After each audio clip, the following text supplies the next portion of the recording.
Okay, bismillahirrahmanirrahim.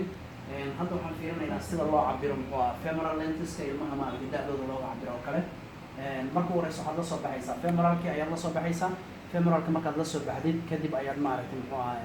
waxaad ogaanaysaa marka cunugan da'diisu intay tahay. Qaabka loo cabiro qaabkan waaye.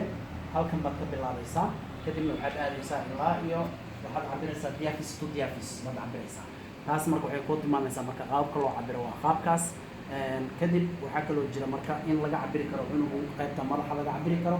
madaxana markii aan hore u sheegnay oo kale waa inaad marka warbaba haysatid talamaygan labadan talamay inaad la soo baxdid waaye si aad madaxa cunugu u cabirtid oo kale freeze baa leedahay ama vibrator dimension baa toos u aadaysaa then waxaad cabiranaysaa marka cunugu anteroposterior ahaan baad u cabiranaysaa adoo talamayga dhexda ka maraya oo kale okay taas daraadeed marka waxaa waaye muxuu ahaa cunugu gestational age-ka madaxa ayaad ka ogaan kartaa halkan waa cavum vacuum velociliumki halkaana labadii thalamay waa wajiga cunuga intuu jiraa maadaama halkan meeshii ka badboodaysa ay tahay sidaan hore u sheegay saas daraadeed marka qaybtaas waxaa waa qaybta maaragtay haddaan rabno marka cunugu waxaan ka cabiran karnaa waxa loo yaqaano feerahan ka cabiran karnaa isagana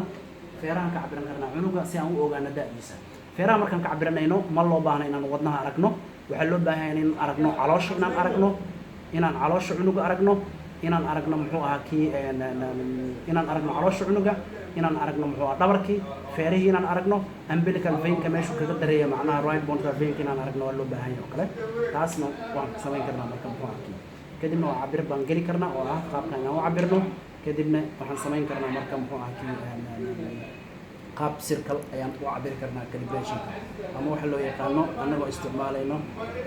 waxa loo yaqaano head abdominal circumferenceska okay waa kana qaabkan baan u cabiraynaa markaas saas ayaa iyadana ah sida loo cabiro macnaha abdominal circumferenceska badanaa macnaha xitaa mararka qaarkood waxaan ku heli karnaa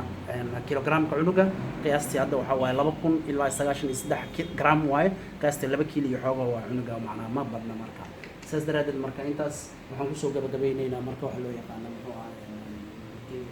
obstetrical ultrasound waxaan rajeynaa insha allah waa anigoo ah dr ibrahim mino cabdi inaan maaragtay muxuu ahaa idiin soo gudbiyo waajibaadkayga ku saabsan macnaha muxuu ahaa in ilaah ay kaga barakeeyo cilmiga saas daraadeedna maaragtay muxuu ahaa balantii soo koraysana u noqoto